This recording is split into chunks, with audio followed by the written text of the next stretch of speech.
মধ্যপ্রাচ্যের Israel, America এবং Iran যুদ্ধ এখন আর ইরান, আমেরিকা, ইসরায়েল যুদ্ধে সীমাবদ্ধ নয়। আপনাদের বারবার মনে করিয়ে দিয়েছিলাম, সেটা হলো যে ৫-৭ বছর আগে সৌদি আরবের একজন প্রিন্স সাক্ষাৎকারে তিনি বলেছিলেন সাংবাদিকদের সাথে যে, আমেরিকা যদি কোনোদিন ইরান হামলা করে তবে তাদের কোনো আপত্তি থাকবে না। আপনারা গুগল সার্চ দিয়ে দেখতে পারেন। এবং এটা আমি ৪-৫ বছর আগে পোস্ট দিয়েছিলাম। যখন ইরান ইসরায়েল যুদ্ধ, আমেরিকা যুদ্ধ শুরু হয়, তখনই আমার সন্দেহ হয়েছিল এই যুদ্ধ শেষ মুহূর্তে মুসলমান যুদ্ধের দিকে ধাবিত হবে। এটা আমার ধারণা ছিল। পাক্কা হয় কখন জানেন? যখন দেখলাম ওই যে আরেক ভাড়াটিয়া দালাল ডলার খেকো যে সেনাবাহিনী আছে পাকিস্তানের, ফিল্ড মার্শাল আসিফ মনিরকে যেদিন হোয়াইট হাউসে চা খাওয়ালো, সেই দিন বুঝে ফেলেছিলাম যে কর্তাই কইছে সুধীর ভাই, আনন্দের সীমা নাই। একে এমন একটা খেল একে নিয়ে খেলবে যেটা আমরা কখনো ধারণাই করতে পারবো না। মুসলমানরা ধারণা করতে পারবে না। এমনকি অনেকেই ধারণা করতে পারবে না। সন্দেহ তখনই করেছিলাম। যখন দেখবেন কোন কামলা বুঝেন তো, মানে দিন মজুর যে বছরের কামলা থাকে, বাড়িতে বছর কাজ করে। তারে যখন দেখবেন কোন গৃহস্থ পিঠ থাপড়ায়, তার মানে ওই কামলার বহুত কাজ আছে। ওকে তো এমন কাজ করাবে যেগুলো অন্য কামলা করতে পারবে না, নিজের পোলাপান তো করবেই না। সৌদি আরব হঠাৎ করে সৌদি আরবের সাথে চুক্তি এটা এমনি হয় না। এটা আমেরিকার আগেই প্ল্যান ছিল। এটা বহু আগেই প্ল্যান করা ছিল যে পাকিস্তানকে এই যুদ্ধে নিয়ে আসতে হবে। আর যেহেতু পাকিস্তানের জেনারেলরা ডলার খেকো, পাকিস্তান গরিব রাষ্ট্র, টাকার গন্ধ পেলেই চলে আসবে। কারণ ইরানের তো টাকা নেই। ইরান হচ্ছে মধ্যপ্রাচ্যের পাশে একটি দেশ, যেটা সবচেয়ে গরিব দেশ। যেমন ইউরোপের মধ্যে সবচেয়ে গরিব বলা হয় পর্তুগালকে, ওইরকম মধ্যপ্রাচ্যের ইরান হলো সবচেয়ে গরিব রাষ্ট্র। কারণ অবরোধ দিতে দিতে তার অবস্থা কাহিল করে ফেলেছে। আপনি দেখেন ১৯৭৯ সালে যখন সো কল্ড ইসলামী বিপ্লব হলো, তার তখন থেকেই কিন্তু সৌদি আরবের ভিতরে একটা ভীতি কাজ করেছিল। আমেরিকার ভিতরে ভীতি কাজ করছিল। আমেরিকার কেন ভীতি? অথচ এই তথাকথিত ইসলামী বিপ্লবের আগে, শিয়া ইসলামী বিপ্লবের আগের যে সরকার ছিল, তার সাথে আমেরিকার সম্পর্ক ভালো ছিল। বরং এই তথাকথিত ইসলামী সরকার যদি না আসতো, এই খোমেনি সরকার না আসতো, এই তেহরানের কসাই সরকার না আসতো, তবে কিন্তু ইরানকে পারমাণবিক বোমার ক্ষমতা তো করে ফেলতো আমেরিকাই। যখন এই বিপ্লব হয়ে গেল, তাদের তথাকথিত বিপ্লব, তারপরে ১ বছর না যেতেই কিন্তু ইরাকের সাদ্দাম হোসেন ইরান আক্রমণ করে বসে। ইরান কিন্তু বিশাল বড় দেশ ইরাকের তুলনায়, সে আক্রমণ করে বসে। এটা কিন্তু ছিল সৌদি আরব এবং আমেরিকার পরিকল্পনা যে এই যুদ্ধটায় তারা নামুক। কারণ তাদের কথা হলো ইরানের যে ইসলামী বিপ্লব, শিয়া ইসলামী বিপ্লব, এটা তাদের জন্যে, তাদের মনে হয়েছিল এটা খতরেমে পড়ে গেছে।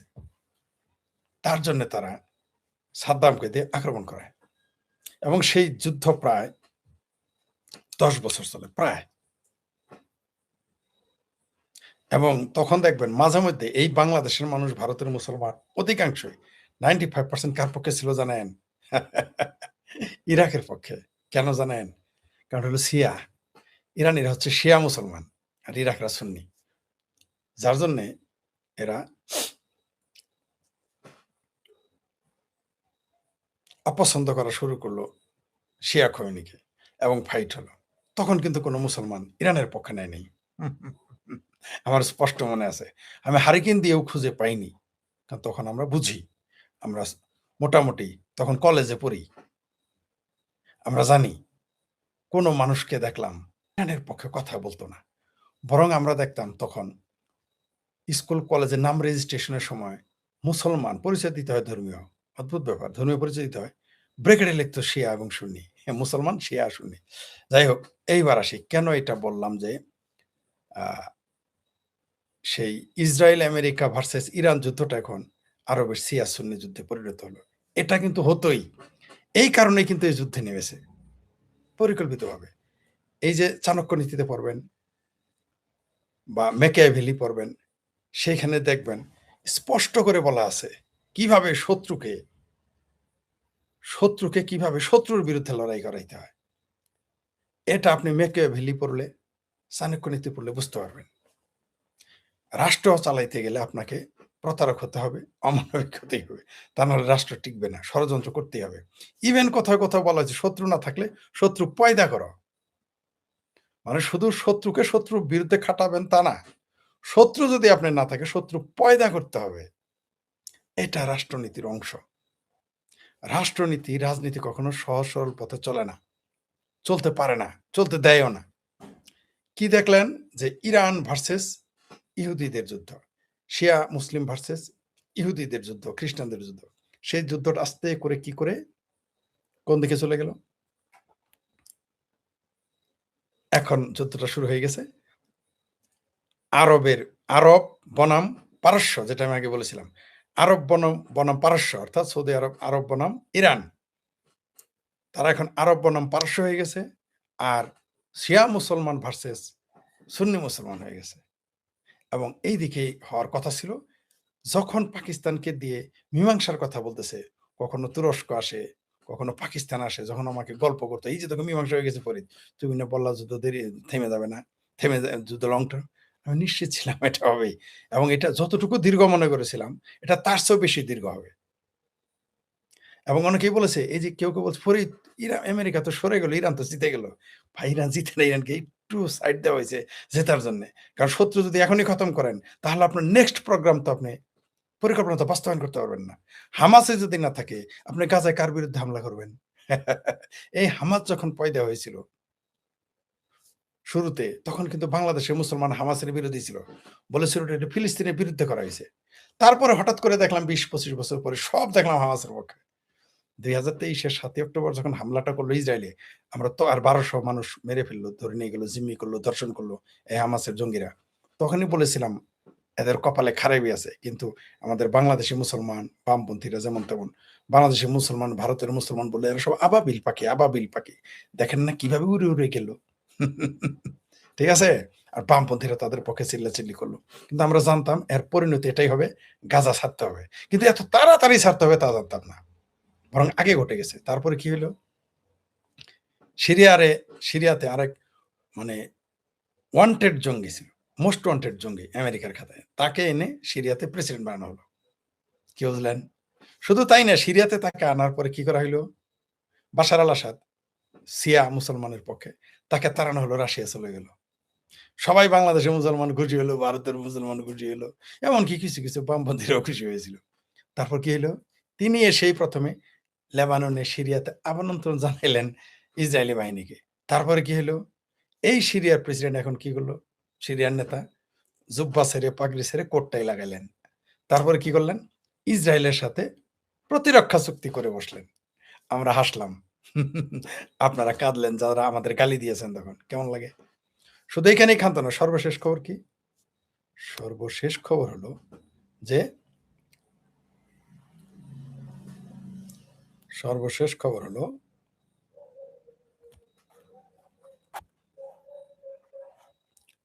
যে ১৩ জাতির সর্বশেষ খবর হলো যে পরিষ্কার করে বলি। সর্বশেষ খবর হলো যে ইরানের বিরুদ্ধে বাংলাদেশ সহ ১৪টি দেশ নিয়ে সৌদি আরবের নতুন প্রতিরক্ষা জোট। কিছুদিন আগে পোস্ট দিয়েছিলাম যে ইসরায়েলকে স্বীকৃতি দেবে মুসলমানেরা, আবার আব্বাও ডাকবে। বলেছিলাম। অনেকে বলবেন এটা বারবার মনে করাই দেই আরকি।